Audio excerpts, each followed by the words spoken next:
Hey crafters, it's Janet with Crafting It Up in Creation. So coming at you today, I wanted to just do a project share of some pumpkins. And since we're still in the fall season, I thought, well, this would be appropriate. And it's not something that I really needed to do a tutorial on, but it was an inspired by project that I did, and I will link down Tammy's information down below. She's SS Crafter 1 here on YouTube, and she altered some pumpkins, and she was actually inspired by, I believe, Christina from Lemon Avenue. If I can find her information, I'll post it down below. I honestly say I didn't check hers out because Tammy gave so many different beautiful pumpkins that she did, because she really did a whole lot. I only did 4. But I wanted to share with you what I did with mine, and then share with you Tammy's channel, and then you would have all kinds of inspiration if you wanted to do some of these on your own. Now, these are the velvet pumpkins that came from the Dollar Tree this year. They're beautiful, and they actually had them last year. And the special story behind this is I was looking for them last year, and I think I found like 2 or 3, maybe, and I believe they were the orange ones. And so I grabbed a couple of those, and I had asked my mom, I'm like, hey, if you're out and about and happen to go by Dollar Tree and they have those, will you just pick me up a couple? Well, next thing I know, within a week or two, my mom brought me 2 bagfuls of these pumpkins. So I had a ton of them this year. And in all honesty, I have a ton of pumpkins anyway, but I did not want to throw or get rid of any of these extra velvet pumpkins because my mom bought them for me, and it's probably one of the last couple of things that she bought from me before she passed. And so I wanted to do something different with them. She knew that I was such a crafter, and I can just see her smiling after seeing what I've done with some of these. So Tammy took off the velvet of some of these. Some of them she left the same. I only had to wait about, I take that back. I didn't have to wait, but I only actually took the velvet off of one of these, and then I pulled the stem off of all but one of them, but you'll see those. But the velvet on them is really pretty. You could definitely save that for a different project. I have seen other people just pull the velvet off of these anyway to redo them, and that was a lot of fun seeing some of those videos. So, definitely if you want some inspiration, check out YouTube. Now, they have these wood stems at the Dollar Tree, and these are great. So they do have some shorter, stubbier ones. Those were the only ones I could find at first, so I do have one of those in one of the pumpkins. They're a little bit more difficult to get it in there, but not too bad if you kind of open up that hole a little more. This is some ribbon that I got from Hobby Lobby. This week, all the ribbon is half off, so this only cost me $2 when I bought it before. I just happened to be in there yesterday, so I know all the ribbon this week is 50% off. It's usually like every other week or every third week, something like that. But it's really pretty. I even still have some left over. I really love this print. I have tons of ribbon, but I'm more into the neutral, goes with just about anything type of ribbon now, so I've been picking a lot of that up. This is a little branch that I got from Joann Fabrics last year. I'm pretty sure at the end of a season towards Christmas, or maybe right after Christmas. So I'm not exactly sure how much I paid for this one, but I want to say they were like $1.99 or $2.99 regular price. But I love the little bit of glitter that's on it that doesn't really fall off. And it just looks really pretty. It kind of looks more real than it does plastic in my opinion. And then those pine cones are beautiful. I did use just a little bit of twine that I got from the Dollar Tree. I used this moss that I got from, this one actually came from Michael's that I got on sale at one time. And I love this. I think they kind of look spooky. I've used this in some of my Halloween DIYs. I've used it on my Christmas DIYs to make it look like more woodland themed. And I thought it just looked good layered. Now, I'll tell you for sure, check out Tammy's channel because she definitely inspires me to do more layering of things. Her and Faith Chick 777, They do such a good job. And that was some Excelsior that I ended up using a little bit of that on some of the pumpkins too. And this is some berry garland that you can get from the Dollar Tree. Tammy actually pulled the little berries off and used it to make the little tendrils. I actually left them on there because I kind of liked the way it looked, and they were kind of that gold color. But like I say, both of those girls really inspire me to layer on my projects, and I just love what they do. These little maple leaves are awesome. They're from the Dollar Tree as well. This actually has some of the little burlap leaves in with it. So I would take one of the burlap leaves and then one of the regular ones, and I would either layer them or kind of lay them beside each other on the pumpkins, and I thought they turned out so cute. And then Tammy used a bunch of different hair ties and headbands and different things. I just used this one. I really like this one. I think I bought it even to put in my hair as well. And a lot of the headbands she had that she used turned out really great on her pumpkins. I didn't use a lot of that stuff on mine, but definitely check hers out because they came out so pretty. These little white daisies, I picked these up. These came from Michael's as well. I must have had 2 packs of these because I have used 2 of them, and as you notice, only one is missing. But they're really pretty. They're like a white, beautiful daisy, and I just kind of used them to kind of layer on the pumpkins just to add a little flower or two. And then I used some other paper flowers as well that I already had in my stash, but they came from Michael's as well. They're like some little blue flowers, and you'll see those when I show the pumpkins. But like I say, this is kind of just a little bit of what I used on these, or actually all of what I used on the pumpkins. I just kind of wanted to give you an idea of some of the things that you could use, and there's certainly all kinds of other things that you could use that are just as pretty or prettier. But let your imagination run wild, and I can't wait to show you these little pumpkins because I just think that like I say, I was totally inspired by her, and I thought that if I did something just a little extra special with some of the pumpkins, then they all wouldn't look the same, and then I would still have those pumpkins that my mom bought for me. So we're going to start with the little brown one first. And like I say, all these are like that velvet. This is some Stampin' Up! Ribbon that I've had in my stash for quite some time, as well as the blue, it's kind of like seam binding ribbon. I'm sure that's what it is. It also is from Stampin' Up! I had some little gold ribbon in my stash, and I just tied all of them into bows and layered them on there. I've got the little moss. I've got the little tendrils on there as well. And then I put one of the burlap leaves kind of under it, and then the yellow one over it. And this is like the little green burlap leaf. And then a little blue flower. And one other thing that I did with this pumpkin is I took some plaster chalk paint by Waverly, and I kind of just dry brushed it over the entire pumpkin. And it kind of took away a little bit of some of that shine. You can see some Excelsior was kind of also buried in there as well, but you can't really see it too well. And then this is where I kind of just dry brushed that on there. And I thought that I actually liked the effect that it had on the pumpkin. If I were to do any more like that, I think I would almost kind of make it look like it was a little bit of snow dusted on them. Because depending where you live, it may snow in the fall. I know my daughter's in Chicago right now, and they're already getting a little bit of snow. Not enough to amount to anything just yet, but way sooner than what we'll be getting it here in Virginia. And this one I actually did leave the original stem on, so I just kind of decorated it. And this makes them a little top heavy, so as I'm trying to show them on video, I end up dropping them. This is probably not the first time. But I thought that one came out really, really beautiful. And I wouldn't have done a voiceover on this, but I was halfway through sharing them with you, and somebody walked in on me. So I was like, well, here we go. Now this is a beautiful blue one, and I absolutely love the color of it. I can't say that it goes with my color scheme, so I thought I'd add some neutral colors to it to kind of tone it down just a little bit. I added this beautiful burlap type ribbon. I want to say, I'm pretty sure I got that one at Hobby Lobby, because I think I remember seeing it yesterday when I was looking at some of them, because I almost bought another roll. since it was 50% off.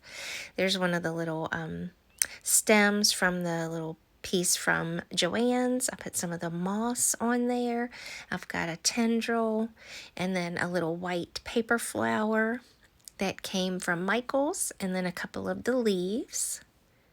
And I kind of just layered them all up. You can see there is a little bit of Excelsior down under that as well. I think if I were going to add that again, I would kind of make it to where it kind of layered out and laid down below everything just a little more, and not so much put it right in the middle. But I thought this one came out really pretty. And then I also used one of the pine cones that were on the little piece from Joann's as well. I love those pine cones. They're really pretty. And then this one, I did use the pink hair tie in it. The big ribbon on this one is actually from Michael's. It kind of feels like a seam binding ribbon, but it's a lot wider. And I'm going to actually show you it. It's called the Ribbon Boutique. It was $3.99. Y'all might be lying. This might be from Hobby Lobby. It is from Hobby Lobby. I can remember because it's in their middle section. But they have a few different ones to choose from. So there's like this tan, and then I think there's like an ivory, and then there's a white. They're really pretty. I love, love, love those. Used a lot of those on my ornaments last year. And then this one has kind of the little stubbier piece of wood for the stem on it. And then I still have some of the little hair tie that I used on it as well. They have a lot of different fluffy ones. And I think even if I would have left the whole thing whole and kind of wrapped it around it, and maybe even used like a pin to pin some of it down, it could have fell over the pumpkin and be really pretty too. So I may make some more of these. I do have some twine that I just kind of looped back and forth like I was going to make a bow. I just didn't add like an end to it, just to kind of layer it up. There's some Excelsior on this one. I've got a couple of the leaves layered on this. I've got 3 little tendrils on this one as well. I even added a little piece of rickrack that I just tied around the stem.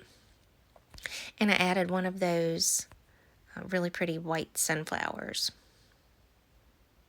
And then with this one, I did take the, I unlooped the twine from the Dollar Tree, and it kind of just fell on the pumpkin, and I love the way it just landed on there. So I took it and I kind of looped it around just a little more around the back, and I just glued it in a couple places with some hot glue and just kind of left it there. And I thought it just kind of gave it a really whimsical look. So let me know what you think of that. I like the way it landed.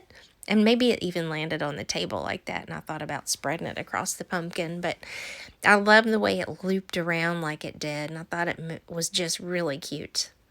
So I ended up leaving it on the pumpkin like that. I really love these neutral colors. I know Tammy did a lot of hers where she recovered them or did some different things with them, and hers are so beautiful. I'd like to do some more, but I really like the colors of the tan ones and stuff that the Dollar Tree had. And this is one that I actually pulled the velvet off of and put the ribbon around it. I think that's where I got interrupted. And I did pull kind of the ribbon kind of taut in order to make it kind of go around the edges of that pumpkin, and I thought it came out really pretty. So I added some, that ribbon is actually from my stash from Stampin' Up! As well. I've got the little moss on there. I've got some of the little limb pieces from the Joann's piece. I added one of the pine cones. I added a couple of the leaves from the Dollar Tree. And then, of course, the little stem from the Dollar Tree as well. And as you can see, I kind of pulled it tight, so sometimes it makes that look just a little bit different on that pattern. But I thought that came out so pretty. Like, I absolutely love these. So let me know what you think down below. That was my pumpkins. I also wanted to share a couple of other things that I have made recently that I think I even started like doing a video on them, but you know, like, the fall season is kind of running out. So this is just a little glass that I got from the Dollar Tree. It comes with this lid. I chalk painted it white, and I did the whole thing. And then I added one of those farmer's market calendar pieces to it. And this one's a little bit bigger than the others because it gives you a preview on the back of all the different ones. And I absolutely love using these little pieces. I actually have another little idea for like a ornament to use for those. And I buy calendars all the time from the Dollar Tree, always have. So when I first bought those, I was like, oh, I love these. And then there was this like huge thing online about people looking for these calendars. This is a soup can. This is one that you actually just pull the lid off of. So it's kind of sharp around the edges. But I painted this one with the chalk paint in white. And then all the discoloration to it is just the brown wax by Waverly as well. And then I made sure when I went over this, I added Mod Podge underneath of it to get that little calendar piece to stick. And then as I was painting it on the front where it kind of gets that wet, like almost where it's on the wet side, I took the brush and went through every crevice of the can. So this one actually almost looks like it's painted on the can. And then I went around the edges with the wax just to kind of give it just a little bit more distressed. Now this is a little jar that's from the Dollar Tree as well. These are so super cute. I think it said love and had a heart on the front of it. But I added one of the calendar pieces to it as well. I did paint it with the Waverly chalk paint in white because I like that dull color and not the shiny color. I added the little strawberries. And then on the other side, I added the farm fresh eggs. And I thought if it was on a tier tray, especially one that you can see the front and the back, like a 360 view, I thought that would be wonderful. And then I covered the whole thing with Mod Podge. So as I went around the whole thing, the lid was still shiny. And I had the matte Mod Podge. And I just went ahead and painted over the lid with the matte Mod Podge. And it took that shininess away from it. And I absolutely love how this turned out. These little pictures are just like the perfect size to go on the front of these. And so like I say, I love buying all the calendars. I have not cleaned the sticker off the bottom of that one. But I love buying all these little calendars, and you have all these little cute sayings. They're so much fun. Like this one is the pumpkin patch. I would like to make something that was kind of fall themed using that one. But I even have another calendar that I've had in years past, and they have all these little cute sayings. Like this says, believe there is good in the world, and it says, be the good. It's kind of highlighted. I love that saying. I love faith and hope. Grace upon grace. And then the pumpkin one again. And the other idea that I've had with these is to make them little mini pictures to go in my niece's dollhouse, which is super cute idea in itself. So you can have all kinds of different little pictures hanging up in the house, and they won't cost a fortune. You can put just a little piece of Velcro on the back of them and hang up different ones at different times. So that's my idea for her for Christmas this year, because she's got this big, beautiful dollhouse. And this is just the little pumpkins set around. I'm trying to only show you where the pumpkins are setting and not what a mess my house is right now. And this is kind of just the little shelf that I have it on, so I kind of show you some of the other things that are set in there. But look how cute that pumpkin looks set in there. It just looks like it belongs. I love, love, love fall and decorating, as you can see. And then this is another one that I have up on the shelf. This isn't my best area for lighting, but I've got a couple of Target dollar spot things there hanging as well. And mostly I have all Halloween stuff out with fall. And then I guess in the next week I'll take down the Halloween stuff and then start mixing a little bit of fall with some Christmas. And then usually once Thanksgiving hits, I throw all the Christmas in there. So those are some little acorns that I did last year that I dry brush painted over as well. I thought I'd show those because it kind of looked weird sitting there by itself. So anyways, that's my project share for today. I hope you guys are taking care. There's the little blue one as well. I hope you're taking care of yourself. Stay well, and I hope you get a moment to craft it up. If you have any questions, leave them down below, and I'll link all the information down below for Tammy's channel that's here on YouTube as well. Love you guys and take care and talk to you later. Bye.